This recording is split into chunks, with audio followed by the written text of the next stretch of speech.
मुंबईजवळ ठाणे येथे लक्ष्मण नावाचा एक कोळी स्वामींचा परमभक्त होता. त्याचा गलबताचा व्यापार होता. तो आपले सर्व आयुष्य समुद्रात घालवत असे. वेळ मिळेल तेव्हा तो अक्कलकोटला जायचा. तेथे काही दिवस राहून स्वामींचे दर्शन घेऊन त्यांची मनपूर्वक सेवा करायचा.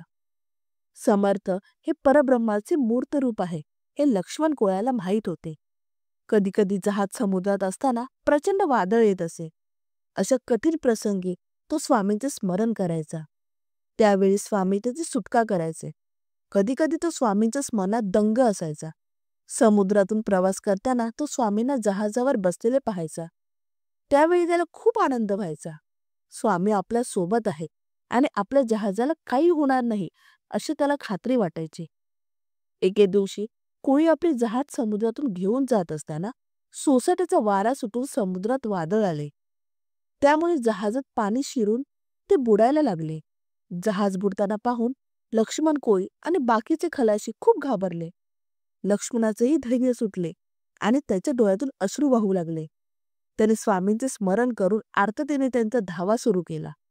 लक्ष्मण कोळी स्वामींचे स्मरण करून आर्ततेने धावा करत बोलू लागला, हे अक्कलकोट निवासी श्री स्वामी समर्थ, हे गुरुराया मायबापा, या त्रैलोक्यातून एक तुमच्या वाचून कोणी सहाय्य करणार नाही. माझ्यावर कृपा करा. तुमचे हे लेकरू मरणाच्या दरवाजापर्यंत पोहोचले आहे. हे जहाज पूर्णपणे बुडाले आहे. कोळ्याचे हे आर्तस्वर स्वामीच्या कानावर आले. त्यावेळी स्वामी चोलप्पाच्या घरी पलंगावर बसले होते.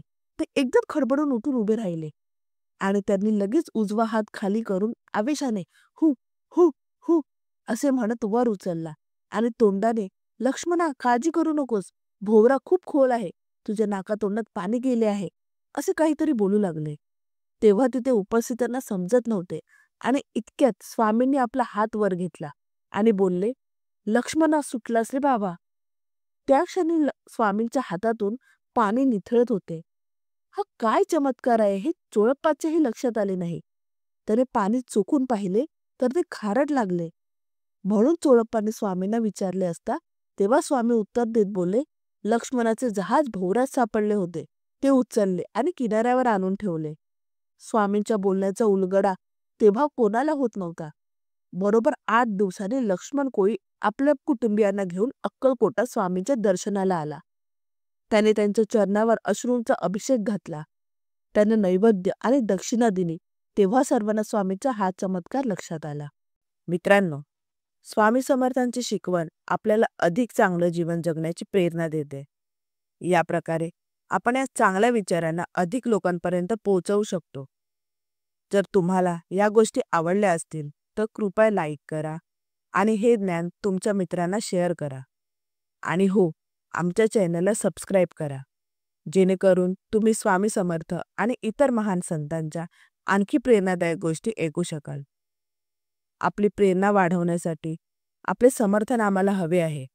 लाईक करा, शेअर करा आणि सबस्क्राईब करा आणि आपल्या शुभेच्छांसह आमच्या कुटुंबात सामील व्हा. धन्यवाद.